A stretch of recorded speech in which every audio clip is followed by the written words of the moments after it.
Good evening, good morning, good afternoon, mid morning, mid afternoon. Welcome back to State of Current Affairs with your host, Lillian S. Cauldwell. Incidentally, the S stands for Sarah, Sara, and Viki Esther Chang. She's from Singapore. I'm from Reading, Pennsylvania, USA. So, welcome back to the show, everybody. We're Passionate World Talk Radio Network is a wholly owned subsidiary of Global Media Network, LLC. Educate, enlighten, entertain. Shout out to the two ladies who wrote comments on State of Business and Technology. Thank you very much. Thank you for asking a question. We got it answered for you within 24 hours. Remember, PWTRN is a resource center. So if there's something that you hear on one of our programs and you got a question, we've got an answer. So thank you once again. And let me turn you over to Viki, who will start off the program.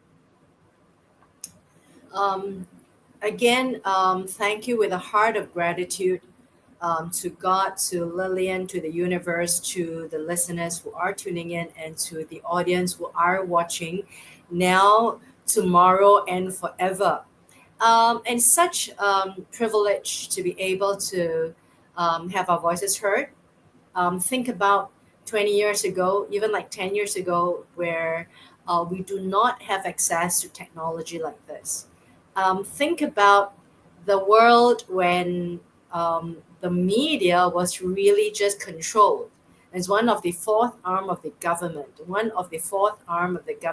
and the arm of the lobbyists or the richest people on earth who controls media.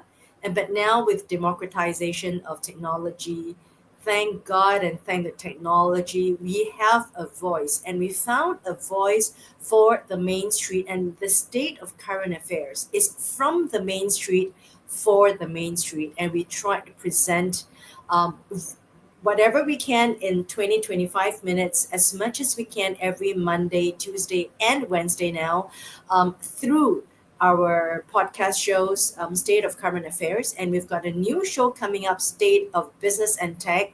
And it's exciting for us because the world is just swirling around, Lillian. It is going so fast. And today I read the news about singularity. It's not just the story of Asimov's science fiction. I remember when I was in college, we read the robotics stories from Asimov. That really sounded like a story from a fairy tale. But now it says that whatever has been said in the science fiction and in Hollywood, they are coming true. And in today's news, hopefully we're going to talk about that on tomorrow or on Wednesday if possible. We're going to talk about singularity and some of the matrix that has predicted that singularity, that is the super intelligence of robotics and artificial intelligence. It will surpass human and control the world in 6 years' time. And when we think that that is a dream, or that is just coming from the novel of science fiction, think about Google when it first started in the early 1990s, when we never had Google. And when Larry Page was talking about, yes, we're going to link up some pages and see what happens in the world through something called the World Wide Web. And hey, look at that. And in the early 1990s, Larry Page at that time has already been interviewed about the Google when it first started, when they were just trying to get some of the back links of the pages to see what happens on the World Wide Web, something called Google, where you can search through the text and it kind of jumps up to the eyeballs. Hey, look at it. How can we survive and live without Google? And look at Google Map. How can we live without Google Map? And think about the Google Map when I drive and I talk to my husband. Think about that. When it did not exist, And when someone tells you, hey, one day you will be tracked by the satellite, and the satellite will know where each and every car will go on this earth, you think that's a dream? You think that that's just like someone, just a crazy person rattling from the Institute of the Mental Health? Think about that right now. It's happening. And you can see like there is a traffic jam right in front, and that is going to be like 20 minutes or an hour. I think about what Larry Page said in 1990s when he was interviewed about Google, and he says that the only thing that can overcome and overtake Google is artificial intelligence. And he said in the 1990s, we are not there yet. The next thing that's going to overtake Google is artificial intelligence. But we're not there yet. But it's going to be incremental. And look at that right now. Um, 30 years later, about we are right now here, AI is going to take over Google and Larry Page and these visionaries. And think about all these visionaries that they say that they are going to occupy the space and Mars. Elon Musk, etc. It's happening already with SpaceX. But today we're not going to talk about that. We hope to leave that to state of business and tech. That's a little bit of shout out to what is going to happen in state of business and tech. Everything about technology, how the world is spinning so fast, and what it means by singularities with some of the people who are not aware that the robotics and artificial intelligence is taking over the world already. Singularity in 6 years. That is the latest matrix that has already been documented today with the graph. But we're not going to talk about that. That's just a little bit of trailer that's going to happen in the next episode of State of Business and Tech. And we will discuss the definition of singularity of technology and humanity in the next episode. And we also, in the state of business and tech, a little bit shout out again, we're going to talk about Stephen Hawkins and whether the prediction of Stephen Hawkins, who died in 2018, he talked about the end of the world prediction, climate change, etc. We're going to just delve a little bit about what he said. Is it going to come true? So that is going to be in the next episode of Business and Tech. And also, um, we are going to talk about, hopefully in Business and Tech, we're going to talk about the prediction of the stock market crash. That was predicted since last year, 2023. It says it's coming, it's coming, it's coming, but things are holding back. It's still being supported. We will see if that will happen. The predictions of some of the world famous economists, and also our dear friend Robert Kiyosaki has said that many times. It's going to come, it's going to come. We're going to see if that is going to happen, and let's see what the article says in the next episode of State of Business and Tech. So this is just a shout out for what's going to happen for our new spin-off show with Lillian Cauldwell and myself. But today, two very interesting articles that I'd like to share with our viewers and listeners. The first article, something that I've really wanted to say for a long time. It says, from the Daily Mail and many, many articles that came out today. Final moments of Russian actress exercising on her yoga mat before she's swept to her death in the sea. And the sea is at the popular tourist island in Thailand. There's a video of her, and she was posting, and don't think anybody can see that. There was a video of her and some photographs of her at the beach, and she was exercising, and of course she was on live. She was exercising at the beach, and she was, and obviously she is a famous influencer, and she's also a budding actress. It says, okay, you can find here um, www.dailymail-co-uk. So here it says that um, an actress was swept to her death by a giant wave while exercising on her yoga mat on a popular tourist island in Thailand. Her name, Camilla um, Bilaskaya, 24 years old, was swept away from the beautiful Koh Samui Island, famous spot, just moments after filming herself on a pink yoga mat overlooking the Gulf of Thailand. Harrowing footage showed Camilla out in the swirling sea after being hit by a huge wave that is 6 meters and washed into the frothing waters. A bystander reportedly went into the waves to try to save her without success. His fate is also unknown. Later, the mat was seen floating in the violent seas of the island, and the Russia was from the tourist was from Russia. So there are many videos of her. Look at her, beautiful, and she's 24 years old. Um, this is a really sad news, and this is um, a picture of her exercising on her yoga. Sorry, but you've got to look at the article below. It was there. She was there exercising. It was a tourist sport, and of course, there are lots of tourists there taking pictures, and some of the tourists filmed her.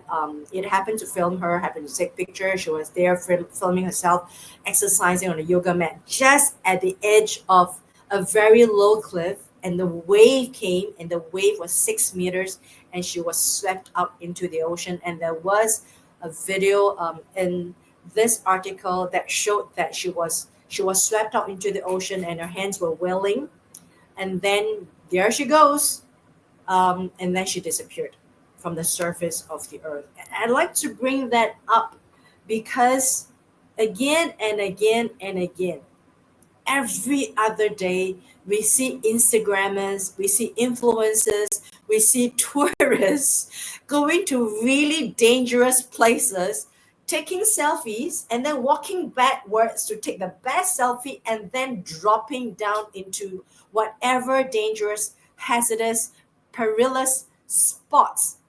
There would be signs that say, do not go near here, or do not go beyond the yellow line, do not go or climb over that thread, right, or that rope.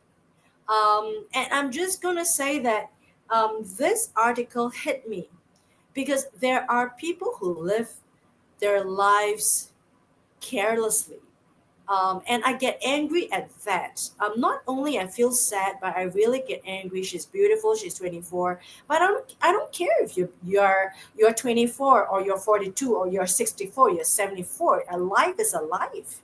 Um, and it doesn't mean that you're young means that you have a more valuable life. If you are 74, I would think that you have an even more valuable life because you've walked the face of the earth. And we'll say a life is a life. And it makes me sad, it makes me more angry that people, I don't know what word to use. I'm not even going to use any other words, but I'm just going to calm down and say that you should not be doing that, um, to really say the least, right? Don't do that. Why should you do that? You're not 7 years old.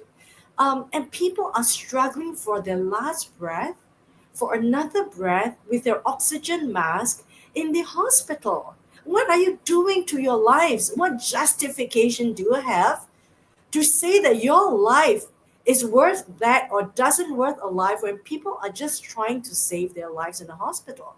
And I do not understand that intelligence or anything on earth that can't explain or justify that need to take a selfie, to take a video for whatever reason, for memory, for your friends to show off. I have no idea. I just want to say, everyone, that the world is not Disneyland.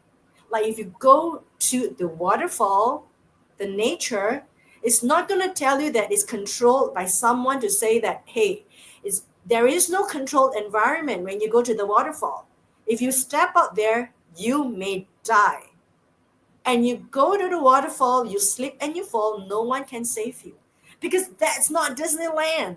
And I think that reason I'm angry because people are living now in the Instagram world right now. People forget that the world is not made up of this Instagram world. Because the Instagram world, that instantaneous world, or the world that is made up for us to sell that advertising dollar, whatever the Instagram dollar, the monetization dollar, has made everyone on a subliminal level to think that we are living in Disneyland. And we are not. We are still living in a very dangerous real world. And why do I have, like, on Facebook, young people going on, I don't know what you call that, the kind of bungee jumping, Zip the liner. kind of, um, yeah, I mean, bungee jumping, or that And kind then of the zip fly. liners, they I don't attach know what they themselves call to. it. That zip, yeah, the zip flying, or the kind of, I don't know what word, but they're courting death for that thrill. And I'm not saying that sports is not good, but that's why there is an entry level to be seen as a sports in the Olympics, because it must be controlled. There must be yardsticks and matrix to make it safe, to make it into a real world sports. But a lot of sports are not able to make it to the Olympics. Number one, they're evolving, they're still being studied, they're too risky. I mean, you see young people, right? They call it roof jumping. All right, you see a lot of videos, 15 years old, 16 years old.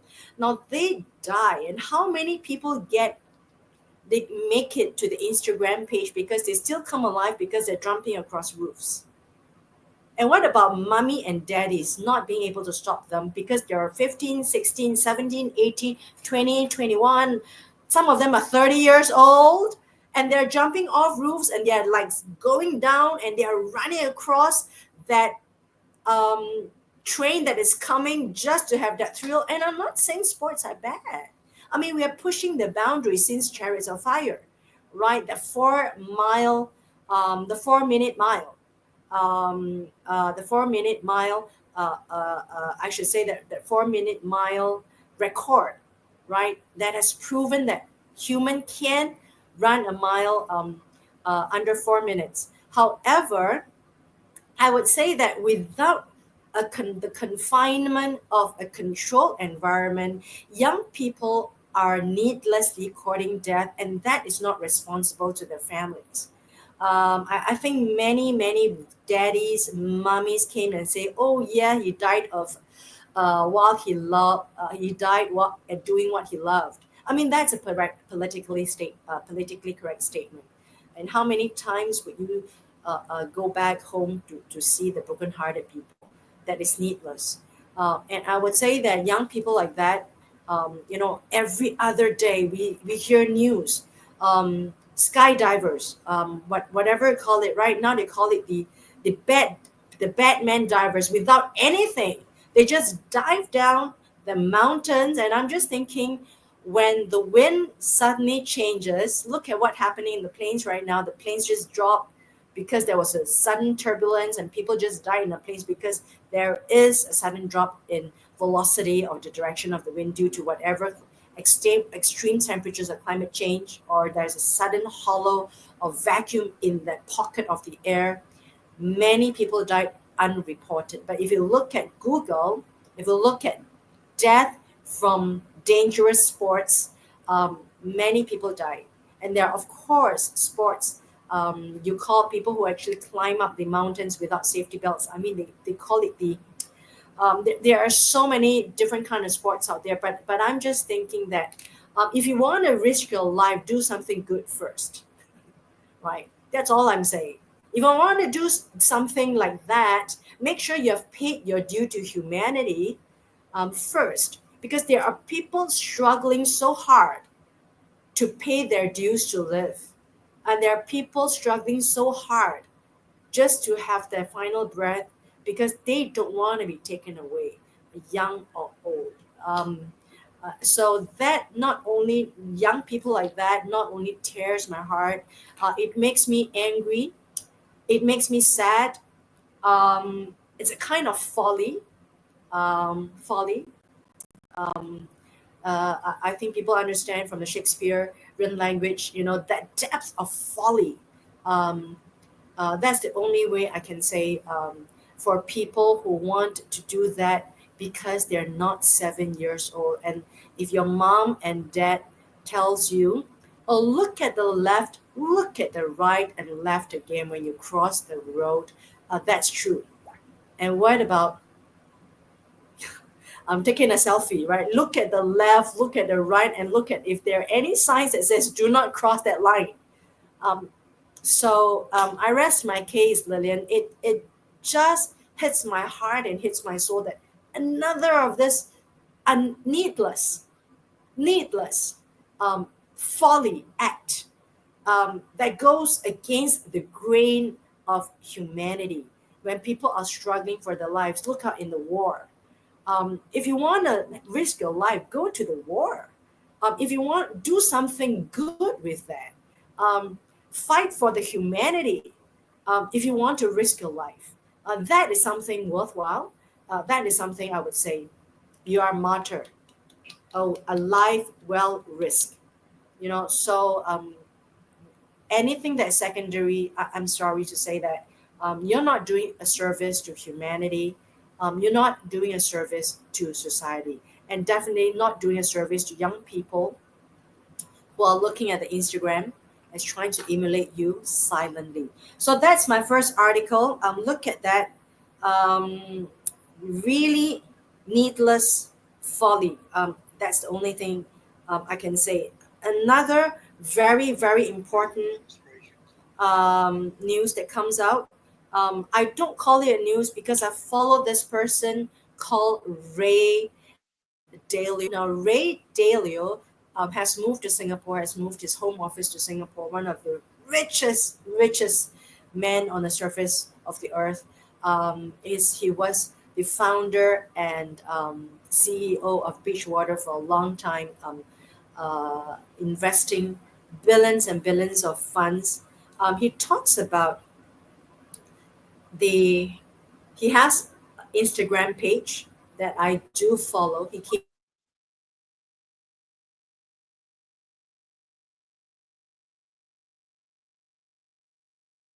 honor that Right. my book, our book, Gold Nuggets for Entrepreneurs, Lessons That Change Your Life, in one of the bookstores in Singapore was placed beside Ray Dalio's book, Principles. His book is just called Principles, bestseller for many, many years. So he's come up with a new book, um, but I'm not going to sell this book, but I'm just going to talk about something that he says in his Instagram that deciphers the win of Donald Trump. And I'm going to read out verbatim. He says, I'm going to focus on two things. With with Donald Trump's win, there was a major shift of power to the Republican Party, which now is a much more unified before a particular ideology, which is almost a business, a capitalist approach to renovating government and renovating the country as a whole. You'll see industrial process, the use of technology to create an America first renovating the United States and renovating the government. And so now we're going to see that mandate being pursued in conflict with the bureaucracy it has to deal with, and also the opposition, that and you will see the appointments of those jobs of tough people who are united behind that mandate. That's what we're going to see. And it's not going to be smooth sailing, but it's going to be quite something that will be put aside some of the Democrat or the left mandate in terms of creating a broader based job or education or poverty alleviation. Social programs, environmental mandate will not be up anymore. It's going to be secondary. So number two, prepare for war. So the Republicans are going to put aside policies for environment, um, education, and poverty below, or social programs below. So we know that part of the other part is renovating, and the second part is preparing for war, at least the possibility of war. So we have internationally a conflict, a great power conflict like China, Russia, North Korea, and Iran. That conflict is part of the world dynamic that will be pursued in some way that will change the policy. And it's important because we're coming from an era in which there was a world order intended harmony, but that world order is already moving away. Now, with Donald Trump, it is we versus them. The kind of economic policy or political policy that not everybody wants to follow. So the moral leadership of America is already over. It is now based on a changing world order, and you will see more international risk and conflicts. So my answer is about what's going to happen is that the template in the past, that there was a world order whereby America was the moral leader, has died. Now we are going to see a new world whereby America has put in a world order that says we versus them. So that is a very interesting um,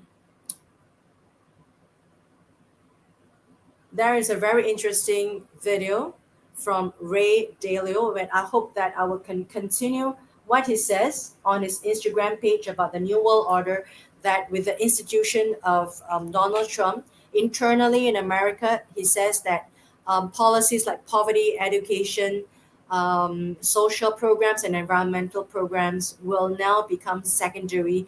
Those programs and those policies, the emphasis on it is going to go lower for internal American uh, the country, and also externally. In the past, we know that America was police, and in the past, America has been the moral leader, and it always emphasized on NATO, United Nations, having all these institutions to provide a world order and creating harmony in the world. That world is already over. So, a very interesting insight from Ray Dalio. He's got another video that came up before this about the five forces that faces the world. In studying the past world history for the last 500 years that he's done, because he's an investor, he wanted to invest, make sure his money goes to the safest places in the safest growth areas. He studies the world history, and he talks about the five forces about the world in terms of politics, or world order, etc.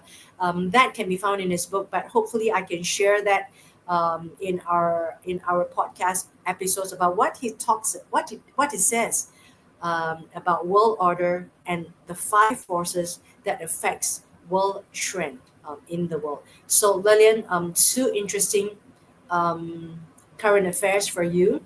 A Instagrammer influencer who lost her life. She's 24 years old, doing her yoga um, at the beach in a beautiful place in Thailand. Now, obviously, she's there because she wanted to show the place of Thailand. So we know these are the forces for influencers. They want people, they want the eyeballs.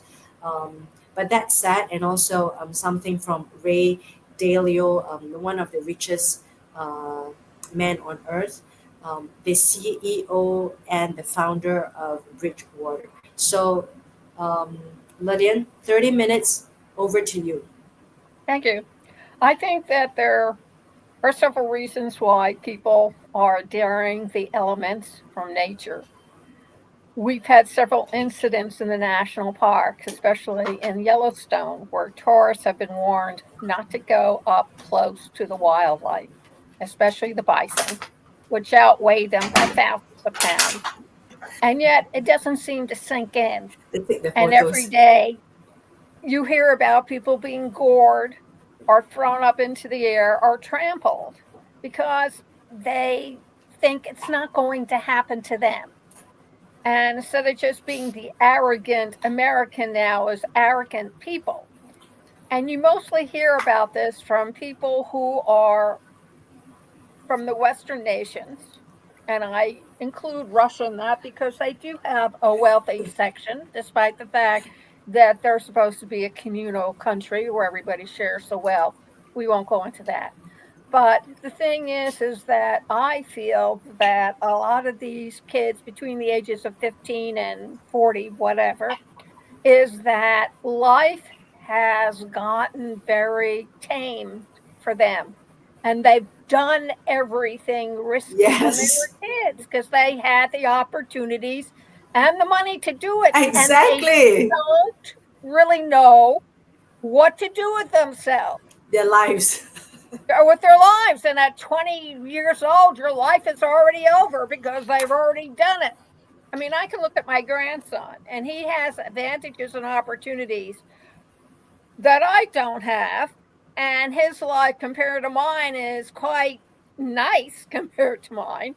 But the problem is, how is he going to react when he gets older and he realizes that he's done everything that as an adult he should have done as an adult and not as a child? I mean, my granddaughters are the same way. And I know what their future plans are for the workforce, and they're adjusting their work plans, their jobs, to accommodate what they love to do. And they're fortunate because they live in a world of technology where they can do that. But not everybody has those type of opportunities. So that's my first response. My second response is he's wealthy like Warren Buffett. But I got to tell you something. If a thermonuclear war happens, his money isn't going to be worth a damn. First of all, even if you do go into the bunkers in New Zealand, how long can you live in those things?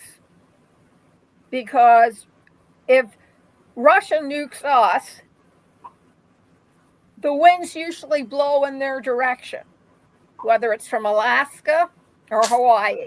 Japan will get it from Hawaii, and Russia will get it from Alaska. I mean, Russia originally owned Alaska and sold it to the US back in the day, in case you're interested. So the fact of the matter is that while he says, he reminds me of the boy who cried wolf. And apparently he's been crying wolf since the 2020s, actually. There was an article on the computer this morning about how many times he cried wolf about a thermonuclear war back in 2022. And of course, as normal average citizens, after a while, you start tuning out. I mean, yes, I've looked at the maps, and Philadelphia gets wiped out almost immediately. I'm not worried about it because I know Warrensville, even though we're 2.5 hours outside of Philadelphia, still close enough. So I don't worry about those kind of things. And I would really want to go out in the first wave because anything after that is going to be hellish, hideous. There's this film out on Netflix called When the Wind Blows. And it's an animation film showing two retired people, and he picks up from the library pamphlets telling him how to make a bomb shelter inside his house. I mean, they're products of World War II. They lived through that war. So the memories are based on what happened during World War II, which is not realistic to what's going to happen. Anyway, somehow they survived the blast because they live out in the country, but they die from radiation poisoning and fallout in the sky that you can't even see. So it's important to understand that, yes, you can go into a bunker and be okay, but you'll probably spend your life in there because Earth will not be okay. We don't Right? have bunkers here in Singapore. I don't have that kind of money to build a bunker. But the idea that you can survive a nuclear war and then go out with your billions of dollars and buy your way into what you need, or have your investments help you, those institutions are going to be destroyed. So it's not going to mean much to take paper cryptocurrency where people are making billions on now. Well, if you wipe out the internet and the structures that support it with the satellites, cryptocurrency isn't going to be worth much now, is it? Just something to think about, because I do think about these things and I laugh to myself because people don't seem to take it to the next step. I want to introduce everybody to a new concept. It's called relative. No, it doesn't mean your cousin Joe or your Aunt Mary or Uncle Tom.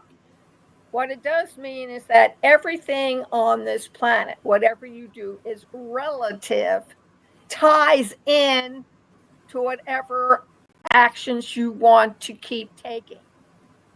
So, as bad as things are, it's relative to maybe what you experience somebody in the Congo, for example. It's the same thought that you're both poor, you both live beneath the poverty level, you both are struggling to get clean water, food. It's relative, meaning whatever they're experiencing, you are experiencing. It's tragic that you're experiencing a wealthy, westernized country, but it's still relative to what's happening to the folks in Africa who can't get it at all. Yes, you are not cut off from the rest of the world. Yes, look it up. Look it up on Google. Ask Copilot. It will explain it to you very well. Just make sure you distinguish between your cousin Vinny and the rest of the world for the word relative. Because there are programs called relative speaking or all things are relative. They had a great movie on where it was relative. And they weren't talking about cousins or second cousins or relations. They were talking about what is the same, even though it's in a different environment, a different country, a different situation. So you can now say you've learned a new word for today. Spelled the same, sounds the same, but has a different meaning. Very important. Yes? And as for the wealthiest person in the world, take a look at the Egyptians. They tried taking their wealth with them, the pharaohs. And what happens? The tomb raiders come in and they steal. So they obviously couldn't take it with them when they went to Egyptian heaven, wherever that is. And that's something that these very wealthy people can speak about. And as for that gentleman who made the pronouncement of me versus them and all the social problems, my station manager has a little saying, life is a bitch, and what comes around goes around. So please remember, maybe they're right, but the very institutions that Mr. Trump and his fellow dictators are getting rid of will do them in at the end. Don't pay any attention. Global warming doesn't exist. Fine. Do you know that Earth is already off its tilting by about 3.5 degrees? And the scientists can't figure it out, although they suspect we, quote, humans have something to do with that. And that we are hastening our own end. I mean, they're already predicting the end of humanity way before we were ever out of the 20s or the 2000s, if you want to put it that way. And that doesn't say a lot for us, considering we're supposed to be the smartest species on this earth, although octopus certainly ranks very high up there since they are also problem solvers. Just thought I'd throw it out to the universe because man has a habit of being very arrogant and thinking that they are the superior species. But I wonder how superior we really are if we keep on engaging in the same behavior and not learning from it. I mean, Mr. Putin, what are you going to gain by nuking the Ukraine or England? You're not going to get anything. Land, that land will be out of operation for at least 1,000 years. You're going to annex total and complete devastation of land that you can't use. Didn't you learn anything from Chernobyl? I mean, they're doing studies on the dogs from Chernobyl, and they're saying they're evolving in a way that science has not allowed for. They're still survivors of Hiroshima. Maybe you ought to talk to them before you unleash hell on earth.